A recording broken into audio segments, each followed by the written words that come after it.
These like narrative story ones are usually relatively interesting to read through. Okay, you're up. All right, so Go here's in for it. Iraq from Donna L. Rober, and to do with data acquisition in Iraq, obviously.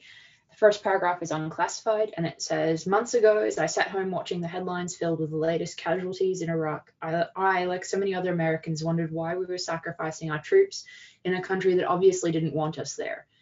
When the call came asking me to deploy to Baghdad, I was overcome with emotions, but I knew I had to do it for our troops. After just a few weeks on the ground, I can honestly say we are doing it not just for our troops, but also for the great people of Iraq, who desperately want to regain control of their country and build a proud and free society. That makes me want to vomit having to read that sentence. I have the opportunity to travel out into the IZ, International Green Zone, several times now, and I have to say that it is encouraging to work with the locals and hear how thankful they are for our support and efforts. I have met businessmen who are putting their effort towards rebuilding infrastructure and are excited every time there is a tenth of an hour of increased electricity available every day. I have met Iraqis shoveling sand into sandbags to protect our living areas or cooking our meals, who are educated as lawyers and accountants, anxious to get back to work but willing to do whatever it takes until that day comes. These are people who every day have their lives and those of their families threatened because they are working for or with the infidels. I find it very disconcerting to enter areas with them and wait while they are all but strip searched. Meanwhile, we are standing there with body armor, fully loaded weapons, free to roam. It takes them from 1 to 3 hours just to get into the zone, and then they go through multiple searches, even when escorted, at every internal checkpoint. Kind of uncomfortable for me, but they are so very gracious and say it is for your safety and ours. As we drive through the streets, I see the bombed out hulks of Iraqi police stations and security force vehicles. These are the Iraqis who are willing to put their lives on the line daily to help their own countrymen. The same is true for those serving with the Iraqi National Intelligence Service SIGINT element, who are at great risk every day as they go to work, putting out solid, valuable, actionable SIGINT that is saving innocent lives daily. On Christmas Eve, a small group of folks went out to the military hospital to sing carols and spend some time with our recovering soldiers. One of our guys was in a Santa suit. They had Iraqis, adults and children, coming up to them on the streets begging to have their pictures taken with Santa. They were repeatedly wishing our folks a very Merry Christmas and thanking them for being there. That is the kind of thinking you won't see on CNN. That is the kind of thing you won't see on CNN, and yet that display of gratitude goes on every single day. On Christmas Day, the head of Iraqi SIGINT element told some of our folks, "We are all working together for a common cause, the destruction of global terrorism. I'm grateful you gave up Christmas with your family to make Iraq a free and democratic country." It is now clear to me that the job we are doing is not to save the face of the US, but to help our decision and policymakers do the right things for this potentially great nation of Iraq, while protecting our own people and those Iraqis who are willing to give their lives to build a better nation. Our target is a subset of this population who are taking advantage and are hiding amongst some really good people. Many are willing to expose them, many fear for their lives. Between some incredible SIGINT and improving human effort, I believe we are getting ahead. It is hard to judge how good of a job we are doing, but I have to believe we are making a difference. I don't know that we will ever put a lid on it, but if we give the Iraqis a chance, they may be able to bring some order into play. That is why we are here, so we can get out of here and leave them with the potential for a happy, healthy, safe, and prosperous future. It's just so sickening to read that. Like, Yeah, you can see the look on my face. yeah, no, I can barely read that sentence without just stopping and just saying, guys, like this is so bad, so bad. For the first time, I actually find myself wondering whether the person who wrote this report exists. Yeah, that was the biggest piece of absolute crap that I've ever looked at with you. I think like that emotionally gets me the worst. I mean, There we've are looked at two. really big findings, but that was sickening.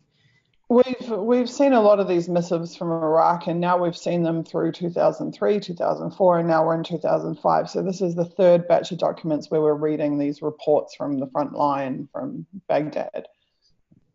There were two significant things there for me.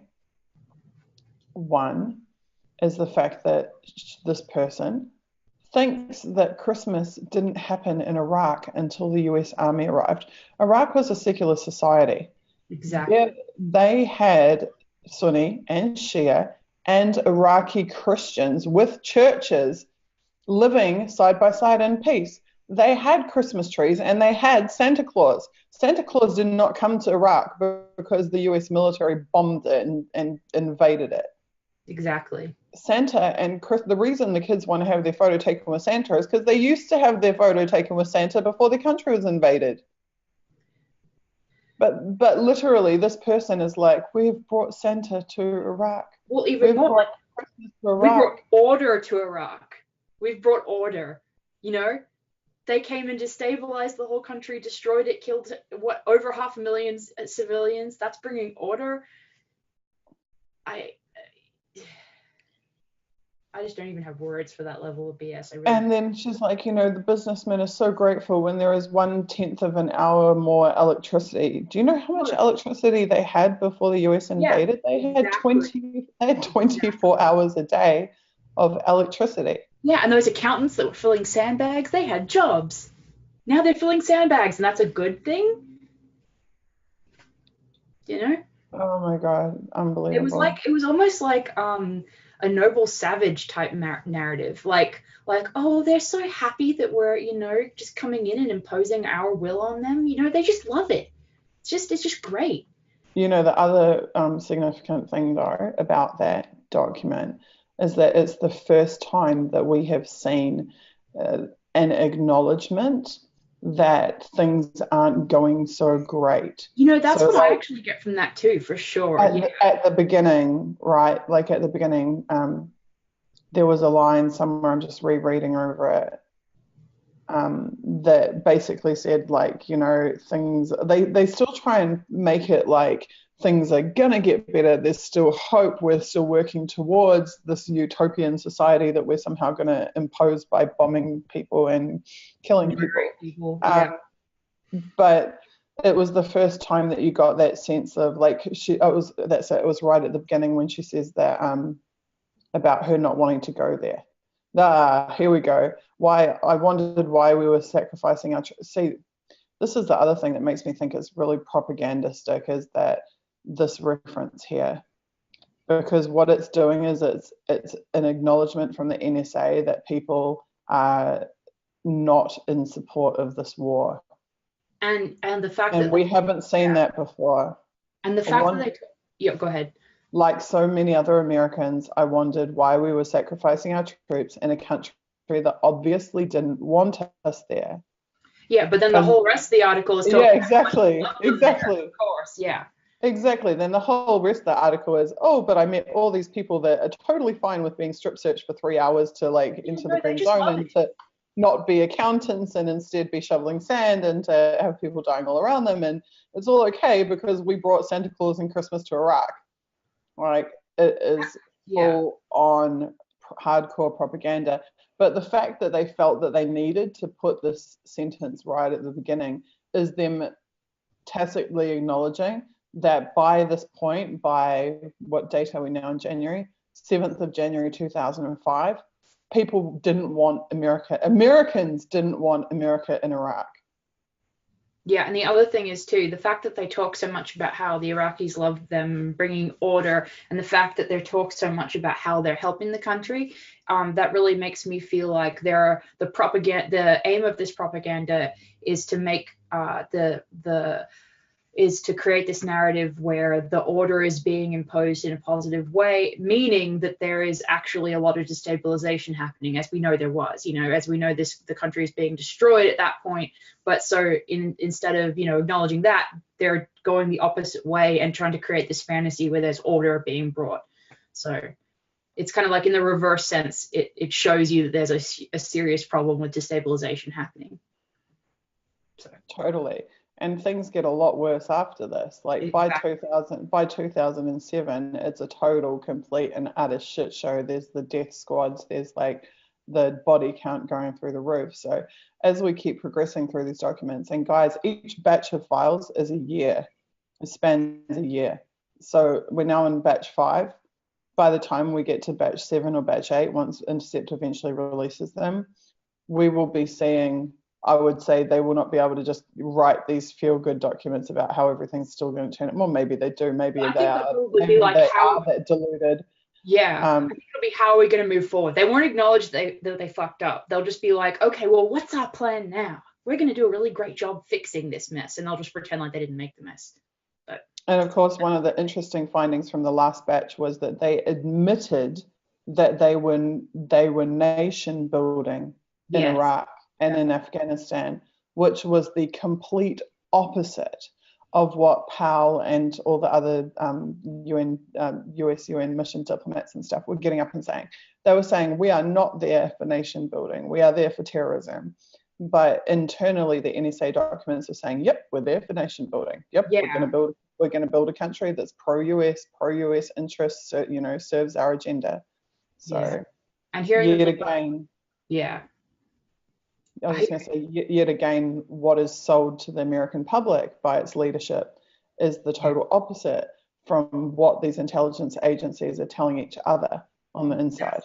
And thank God we have these documents to show that, And when they, in this document, when they mentioned the Iraqi police forces being bombed out and everything, and then also talking about imposing order and whatever, I thought it just reminded me of the fact that they fired the whole Iraqi police force and the army forces, and that's one of the huge things that destabilized the entire country. So the irony, the hypocrisy in that whole document is so massive. Just I completely agree. Address it. Completely agree. Someone saying on Twitter that they're surprised, that their only surprise is that with those 3,000 missions to find non-existent weapons of mass destruction, that they didn't just find some. Yeah, that's true. That's true.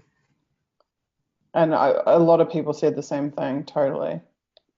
And the other thing is, now I've completely lost my train of thought because I'm so tired, but go right ahead.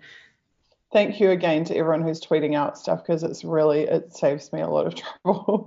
Yeah. So thank you for sending out the live link and whatnot. I saw we had like 40 people in here just a minute ago, which is pretty awesome for us. Okay, so we'll move on because we made good progress today so far. Do we want to include in our reporting this Santa Christmas nonsense? Absolutely, I would. The style of writing I do is sometimes, on an op-ed style of writing, and I would want to dissect this potentially in a whole article and just go point by point on how BS it is. But that's just my feeling about it. So. Okay, I'm just adding it to my notes then. And I'm not saying that because it adds some sort of major like factual finding, but to show their internal propaganda about it. Definitely. I find the Christmas stuff like really disconcerting, because the fact that they didn't understand that Iraq was already a secular society, that Iraqi Christians lived in peace and had churches and they had Christmas and they had Santa, just goes to show like how totally fail the debriefing is before they're deploying these people to Iraq. That they literally think that they're like Christian warriors bringing Christmas to Iraq. Yeah. When Christmas had existed there for thousands of years quite nicely by itself. Thanks very much. Yeah, no, that's that whole noble savage feeling that I got from it. Like, we're bringing these people who don't know really how to do their own country. We're going to show them how to organize a country. That really, really patronizing vibe. And this is one of the only documents that I really felt the need to stop and just be like, oh my God, in the middle of it, as opposed to just kind of reading it and going, oh yeah, that was terrible. Every single line was like a struggle to read out loud. So anyway, moving on. Yeah, it's the arrogance, right? But it's like an unwitting arrogance. Yeah. Like, this person is probably a perfectly nice person if they do in fact exist, and you meet them on the street, but they have been so conditioned and so propagandized. Hubris, David is saying to me. Yeah, it is hubris. They're so propagandized to believe that that they're righteous and that they're there for the right reasons. And we know from the West Africa documents that we found, where the NSA once again is admitting our military is in West Africa for oil. We want an uninterrupted flow of oil from West Africa to ourselves and to our partners. So therefore, we are backing up our efforts there with like men on the ground, with combat troops. So it didn't even seem to be an issue for them to admit that. Yeah. Correct. It was, they didn't exactly, it was like any other day of the week for them to say that in their own documents. But then you match that up against what this woman is saying. This woman's like, we're there for the Iraqi people, blah, blah, blah. But we know that they're there for the oil, just like they're there in West Africa for the oil. And they admit that fact openly. So it's just yet another reason that makes this total propaganda. Okay, I want to keep moving because we've done pretty well so far, and I want to keep plowing through some more documents. Yeah, I think it's been a variety of interesting documents in some different ways, for sure.